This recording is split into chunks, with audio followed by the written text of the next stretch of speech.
पंढरपूर मंगळवेढा मतदारसंघाच्या निवडणुकीच्या प्रचाराच्या निमित्तानं आज शंभू महादेवाच्या नगरीमध्ये शंभू महादेवाला श्रीफळ वाढवून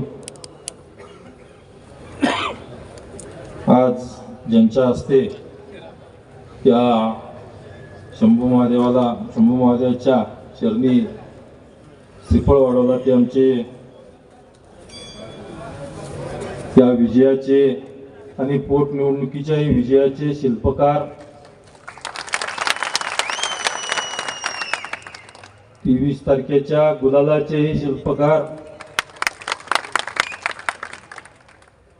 प्रशांत मालक परिचारक साहेब, तसेच या निमित्तानं आमचे ज्येष्ठ मार्गदर्शक दिनकर भाऊ मोरे, प्रणव मालक परिचारक, तसेच या निमित्तानं उपस्थित असले आमचे प्रकाश अप्पा गायकवाड, तसेच आमचे विजयदादा देशमुख, दीपक बाबा भोसले, प्रशांत भैया देशमुख, आमचे हरीश दादा गायकवाड, दिलीप भाऊ गुरव, आमचे सहकारी अजितराव जगताप, आमचे पंडितराव भोसले साहेब, सुभाषजी मस्के सर, भास्करदादा कसगावडे, आमचे शशिकांत चव्हाण, संतोषजी देशमुख, हरिभाऊ गावंदरे, आमचे कोथोडे मेंबर, तसेच महेश नाना साठे, श्रीकांतजी शिंदे, हरिभाऊ फुगारे, बाळासाहेबजी शेख, संतोषजी गोडके, युवराजजी शिंदे, जिल्हाध्यक्ष आमच्या राष्ट्रवादीच्या वर्षाताई शिंदे, आमच्या भाजपच्या जिल्हाध्यक्ष प्राजक्ताताई बेनारे, तसेच आमचे काळे महाराज, तनाळीचे गुरुवर्य शिवाजी महाराज, आमचे माऊली आळवणवार, तुकारामजी कुरे, सर्व उपस्थित महादेवजी बागल, अरुणतात्या गोलप, रोनल मेंबर, आमचे हाके मेंबर, गावचे आमचे सुरेशजी देशमुख, किसनजी उताडे, आमचे आबा उताडे, दिलीपराव चौगुले, आमचे दादा गाया, धनाजी पवार, आमचे भारतराव दांडगे, आमचे RPIचे संतोषजी पवार, उपस्थित ज्यांची नावं राहिली त्यांची दिलगिरी व्यक्त करतो आणि समोर उपस्थित असलेले सर्व विविध संस्थाचे आजी माजी पदाधिकारी, रांजणी पंचक्रोशीतील आणि पंढरपूर मंगळवेढा मतदारसंघातील सर्व भारतीय जनता पार्टी, राष्ट्रवादी, शिवसेना, RPI, रयत क्रांती व मित्र पक्षाचे सर्व पदाधिकारी, सर्व सदस्य, रांजणी गावातील सर्व ज्येष्ठ मंडळी, उपस्थित तरुण सहकारी आणि या ठिकाणी उपस्थित असलेले सर्व बंधू भगिनी आणि पत्रकार मित्रांनो, आज पोटनिवडणुकीपासून आपण पोटनिवडणुकीमध्ये सर्वांनी मतरूपी आशीर्वाद दिला, प्रेम दिलं.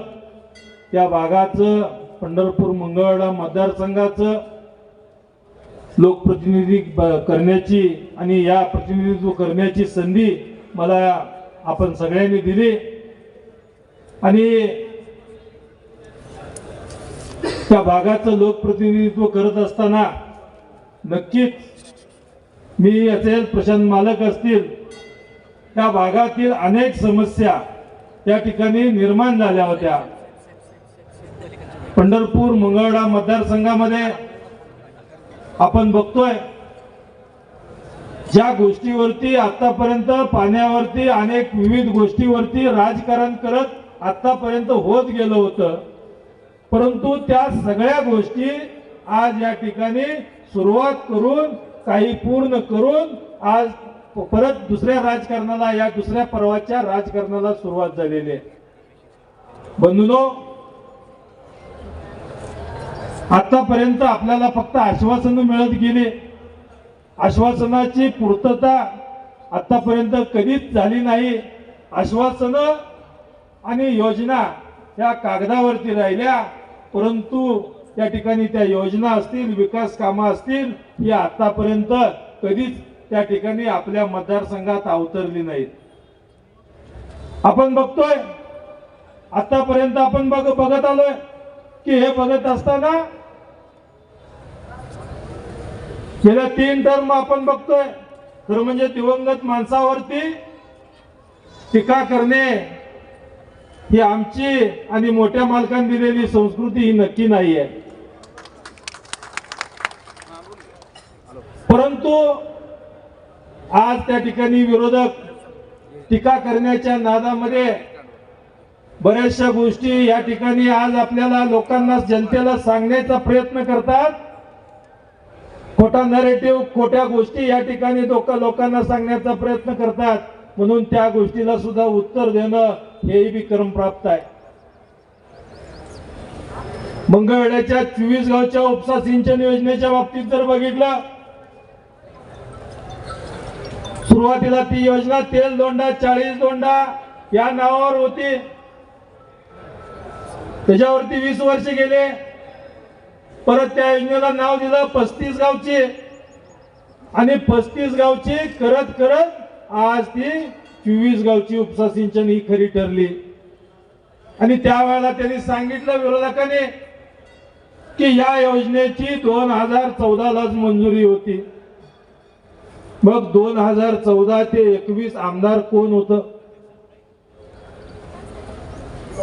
का योजना झाली नाही? का काम पूर्ण झालं नाही?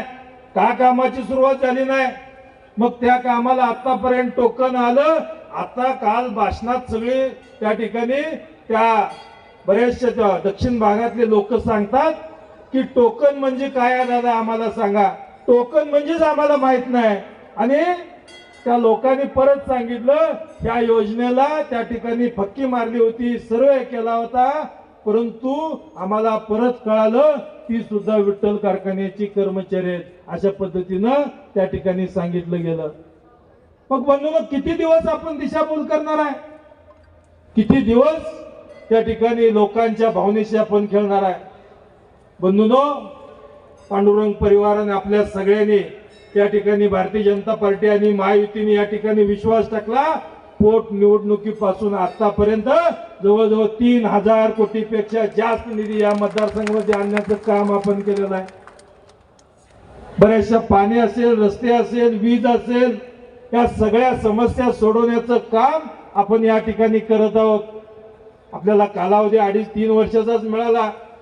एवढ्या कालावधीमध्ये सुद्धा या ठिकाणी आज आपण बघतोय RDSS मधून जवळजवळ 450 कोटी रुपये खर्च करून पंढरपूर, मंगळवेढ्यामध्ये मतदारसंघामध्ये ज्या ज्या विजेच्या समस्या आजपर्यंत येतात, त्या समस्या येणाऱ्या 20-25 वर्षापर्यंत कधीच समस्या येणार नाहीत, अशा पद्धतीची कामं आज त्या ठिकाणी चालू आहेत. बंधूंनो, 9 सबस्टेशन त्या ठिकाणी आपण नवीन तयार करतोय, 11 सबस्टेशन. त्या निमित्तानं जे जुने आहेत त्याची क्षमता वाढवण्याचं काम आपण या निमित्तानं करतोय.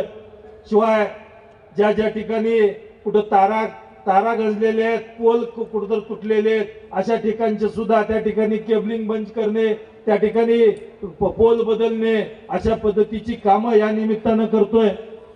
RDSS मधून जवळजवळ आतापर्यंत 400 DP आणि जिल्हा नियोजन मधून 200 DP असे 600 DP खरं म्हणजे या मतदारसंघामध्ये आपण देण्याचं करतोय. बऱ्याचशा गावांना मी गेल्या विचारतोय की या 3 वर्षात DP किती आले आणि मागच्या 10-11 वर्षात 12 वर्षात DP किती आले. त्यावेळेला लोक सांगतात दादा 10 वर्षात आम्हाला एक सुद्धा DP आलं नाही, पण तुमच्या काळात 2 DP आले, 3 DP आले, एक छोटं गाव असलं तरी 1 DP तरी आला, अशा पद्धतीचं त्या ठिकाणी सांगितलं जातंय. आज विजयच्या बाबतीत बघतोय, रस्त्याच्या बाबतीत त्या ठिकाणी मुख्य रस्त्याची कामं आपण करतोय. त्या मतदारसंघातील जवळजवळ 540 किलोमीटर लांबी ही सार्वजनिक बांधकाम विभागाकडे आहे. त्यापैकी 380 किलोमीटरची लांबी या ठिकाणी आपण पूर्ण करतोय. आज या मतदारसंघामध्ये बघत असताना प्रामुख्याने मुख्य रस्ते तर करतोय, परंतु सगळ्यात मोठी अडचण आणि महत्वाची अडचण म्हणजे वाड्या वस्त्याला जोडणारे रस्ते. आज प्रमुख मार्गानं आपण आठवड्यातनं 3 वेळा 4 वेळा जरी जात असलं, परंतु वाड्या वस्त्यावरून गावात यायला किंवा मुख्य मार्गाला यायला, तालुक्याला जायला आपल्याला दिवसातून 1 वेळा किंवा 2 वेळा यावं लागतंय. खरी अडचण मुख्य रस्त्यापेक्षा सुद्धा वाड्या वस्त्यावरच्या रस्त्याची अडचण आहे, ही मी जाणतोय.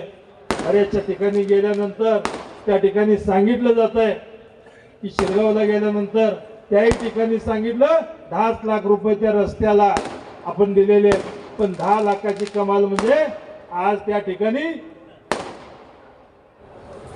10 लाखामध्ये आज आपण बघतोय की त्या ज्या फळबाग आहेत त्या डाळिंबाचं पीक त्या ठिकाणी पहिल्यांदा बैलगाडीत घालायचं, डाळिंब काढायचे, बैलगाडीत घालायचं, कॅनलला न्यायचे आणि कॅनल मधनं टमटम मधनं घ्यायचे आणि त्या ठिकाणी मुख्य रस्त्याला जाऊन त्या ठिकाणी त्या टेम्पो मध्ये टाकायचं.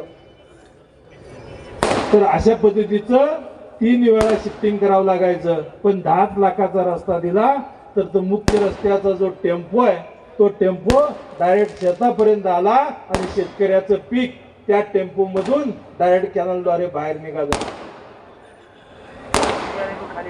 बऱ्याचशा ठिकाणी गेल्यानंतर सांगितलं जातं कॉलेजला, म्हणजे लोकांना पाऊस हवा असा वाटतोय, परंतु पाऊस जर पडला तर हे चिखलातले वाड्या वस्त्यावरचे रस्ते, त्या ठिकाणी कॉलेजला जाणाऱ्या मुलांची अपघात, शाळेला जाणाऱ्या मुलांची अपघात, मोठा पाऊस झाला तर शाळेला कॉलेजला बुट्टी मारायची वेळ येते विद्यार्थ्यावर सुद्धा. त्या ठिकाणी एखादा पेशंट असला तरी पाऊस चालू असला तर त्या ठिकाणी त्या आरोग्याच्या सुविधा सुद्धा मिळणं हे कठीण जात होतं. त्या अशा बाबतीत वाड्या वस्त्यावरचे रस्ते सुद्धा चांगल्या प्रमाणात त्या ठिकाणी काम करण्याचं त्या ठिकाणी आतापर्यंत आपण केलं.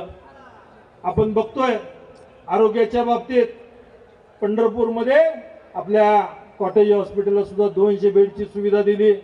1000 बेडचं हॉस्पिटल महाराष्ट्रात कुठेही नाही अशा पद्धतीचं एक सरकारी हॉस्पिटल त्या ठिकाणी आज पंढरपूर शहरामध्ये होतंय. बंधूंनो, मंगळवेढ्यामध्ये 100 बेडचं हॉस्पिटल होतंय आणि निंबोनीमध्ये मंगळवेढा तालुक्यातल्या ग्रामीण रुग्णालय 30 बेडचं हॉस्पिटल होतंय.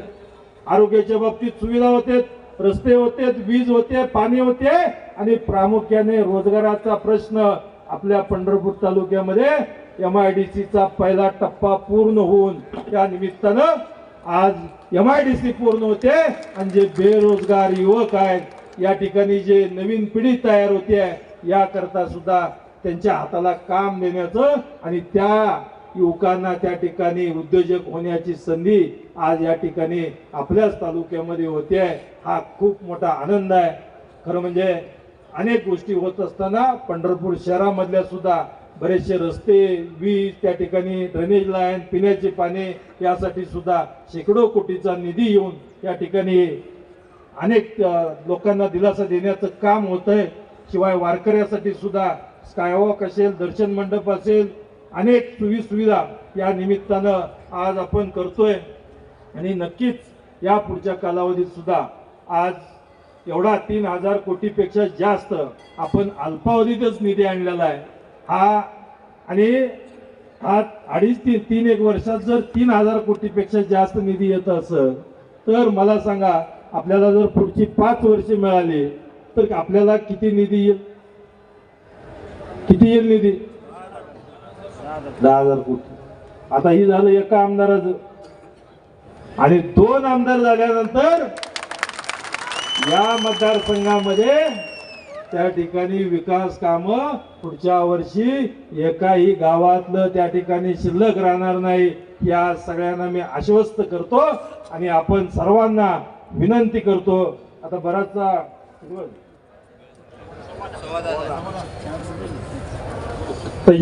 यानंतर आता थोडस टाइम अभावी मी त्या ठिकाणी उरक्त घेतो आणि आज सगळ्यांना परत एकदा पंढरपूर मंगळवेढा मतदारसंघातील सर्व जनतेला नम्रपणे आवाहन करतो, नम्रपणे विनंती करतो की आपण या पंढरपूर मंगळवेढा मतदारसंघातील जो राहिलेला विकास आहे हा विकास आपण पूर्ण करण्याकरता आपण सर्वांनी या ठिकाणी येणाऱ्या 20 तारखेला भारतीय जनता पार्टी कमळाचं चिन्ह आहे, भारतीय जनता पार्टी आणि महायुतीच्या आपल्या पक्षाचं कमळाचं चिन्ह आहे. आपण येणाऱ्या 20 तारखेला कमळाच्या चिन्हासमोरील बटन दाबून भरघोस मताने निवडून द्यावं ही सगळ्यांना विनंती करतो आणि थांबतो. आणि यानंतर प्रशांत मालक परिचारक साहेबांना विनंती करतो त्यांनी संबोधित व्हावं.